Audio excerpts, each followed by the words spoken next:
Friends, இன்னைக்கு நம்ம veg omelette தான் பண்ண போகிறோம். வாங்க எப்படி பண்ணுறதுன்னு பார்க்கலாம். கொஞ்சம் இது போட்டுக்கலாம். அதுக்கு அடுத்து இதுவும் கொஞ்சம் போட்டுக்கலாம்.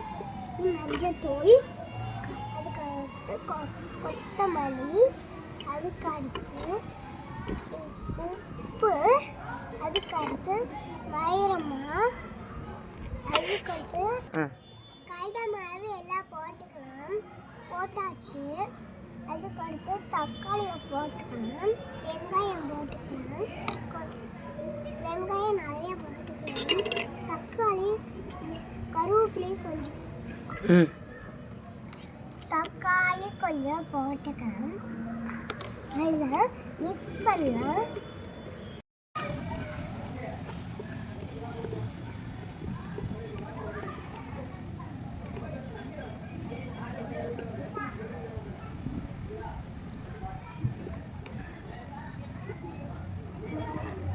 தண்ணி ஊற்றிக்கலாம்.